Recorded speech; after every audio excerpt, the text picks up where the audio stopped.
Bismillahirrahmanirrahim. Assalamualaikum warahmatullahi wabarakatuh. Di video kali ini saya akan menjelaskan tentang Open System Interconnection atau yang kita kenal adalah OSI dan penjelasan dari 7 layer model tersebut.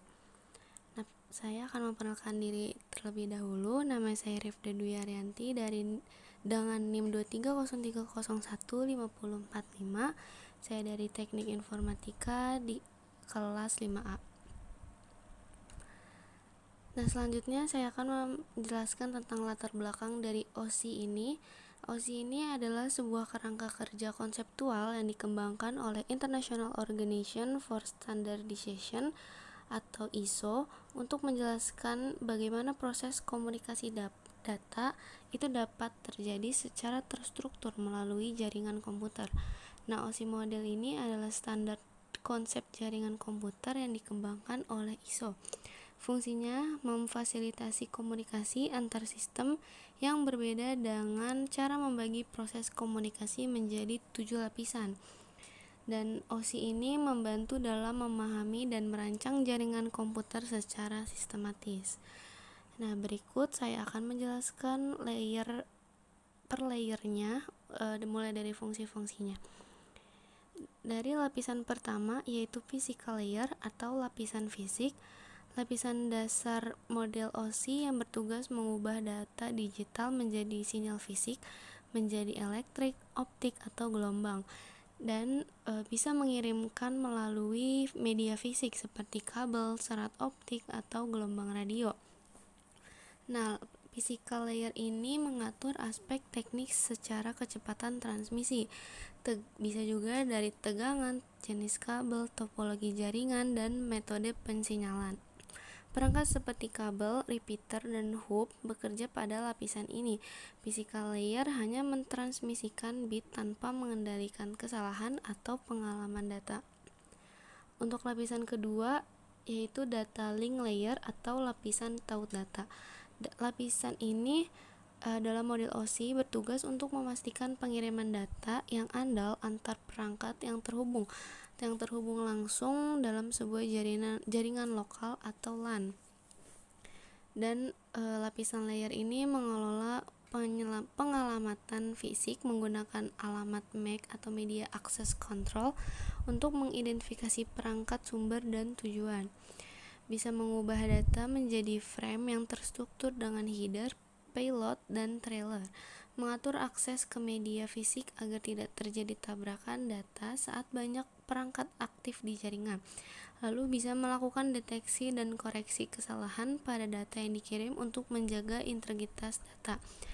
Lalu mengatur aliran data atau flow control untuk mencegah kelebihan beban pada penerima. Pada lapisan ketiga ada network layer. Fungsi utamanya untuk menentukan alamat logis atau IP address dan menentukan rute terbaik atau routing untuk mengirim data jaringan. Perangkat di layer ini adalah router. Contoh protokolnya IP IPv4 atau IPv6, ICMP, RIP, OSVP. Dan selanjutnya ada lapisan keempat, transport layer. Transport layer ini memiliki fungsi utama, yaitu mengatur proses pengiriman data end-to-end, menjamin keandalan reliability dan urutan data atau sequencing. Lanjut, perangkat di layer ini gateway kadang bekerja di layer ini. Contoh protokolnya TCP atau reliable, UDP atau unreliable. Selanjutnya pada lapisan 5 ada session layer. Fungsi utamanya mengatur, memelihara, dan mengakhiri sesi komunikasi antar aplikasi, mengelola sinkronisasi, dan kontrol dialog antara dua sistem. Contoh protokolnya NetBIOS, RPC, PPTP. Selanjutnya lapisan ke-6 ada presentation layer. Fungsi utamanya bertanggung jawab atas format data, enkripsi, dan kompresi, menerjemahkan data agar bisa dimengerti oleh aplikasi penerima. Contoh format atau protokolnya SSL, TLS, JPG, GIF, ASCII, MPG. Selanjutnya ada lapisan terakhir, yaitu application layer. Fungsi utamanya berinteraksi langsung dengan pengguna atau aplikasi akhir, menyediakan layanan jaringan ke aplikasi seperti email, web, file transfer. Contoh protokolnya HTTP, FTP, SMTP, DNS, dan Telnet. Nah, kita masuk di sesi yang terakhir, ada kesimpulan. Model OSI ini merupakan kerangka kerja konseptual yang membagi proses komunikasi jaringan menjadi 7 lapisan, mulai dari pengiriman sinyal fisik hingga interaksi pengguna pada aplikasi. Setiap lapisan memiliki fungsi spesifik dan saling bergantung, di mana hasil kerja satu lapisan akan menjadi input bagi lapisan selanjutnya. Nah, lapisan paling bawah atau physical layer itu berperan dalam transmisi sinyal fisik, sedangkan lapisan paling atas, application layer, itu berhubungan langsung dengan pengguna. Di antara keduanya terdapat lapisan-lapisan yang mengatur pengalamatan, pengendalian kesalahan, pengaturan sesi, hingga penerjemahan data agar dapat dipahami oleh perangkat penerima.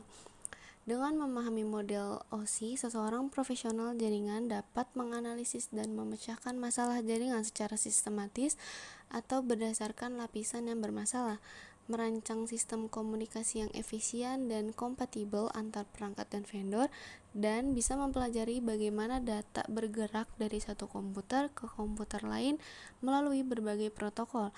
Jadi secara keseluruhan, OSI model ini bukan hanya teori, tapi juga panduan fundamental dalam dunia jaringan komputer untuk memastikan komunikasi yang terstruktur, efisien, dan interoperable di seluruh dunia. Segitu saja presentasi dari saya. Apabila ada kesalahan mohon dimaafkan. Billahi fisabilil haq fastabiqul khairat. Wassalamualaikum warahmatullahi wabarakatuh.